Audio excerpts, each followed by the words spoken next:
ጎንዛሌዝ ማካሊስቶር ብረት ቋሚውን የመለሰባቸው አርጀንቲናዎች ጨዋታውን ሊገሉት ሊያጠናቅቁት ተቃርበው ነበር። ሊዮኔል ሜሲ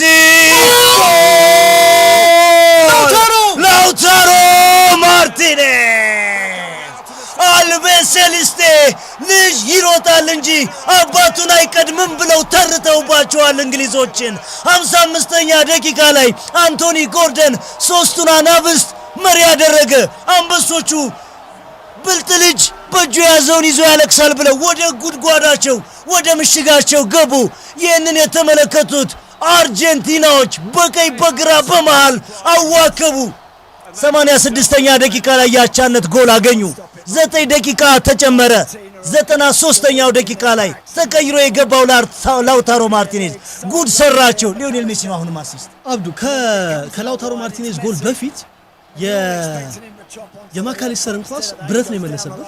በዚህኛው ቅጽበት ደግሞ ሜሲ ያሻማውን ኳስ በጣም በፍጹም ነፃነት ነው ላውታሮ ማርቲኔዝ ያስቆጠረው። ያው ቀደም እያነሳ ነበር የአርጀንቲናን ብሔራዊ ቡድን የማጥቃት ፕሬዘንሱን በተለይ የላውታሮ ማርቲኔዝ መግባት ተጨማሪ አቅም እንደሚሰጣቸው ግልጽ ነው። በኤዝሪ ኮንዛ እና በጆን ስቶንስ መካከል ተገኝቶ ነው ኳሱን ያስቆጠረው። ግብ ጠባቂ ፒክፎርድ ጭራሽ ፒክቸር ውስጥ ጭምር አልነበረም ኳሱን ማዳን የሚችልበት እንቅስቃሴ ውስጥ።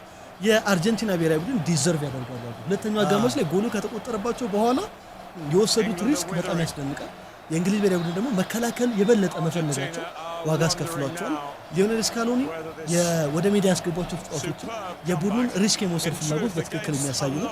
እኔ እንደውም 30 ደቂቃ ምንሄድ መስሎ ነበረ፣ ግን አርጀንቲናዎች እዚሁ ሊጨርሱት የቆረጡ ይመስላል። በጣም ቅድንቅ ጎል። ቅያሪዎቹ ሁለተኛ አሲስት አጠቃላይ 12ኛ አሲስት ነው።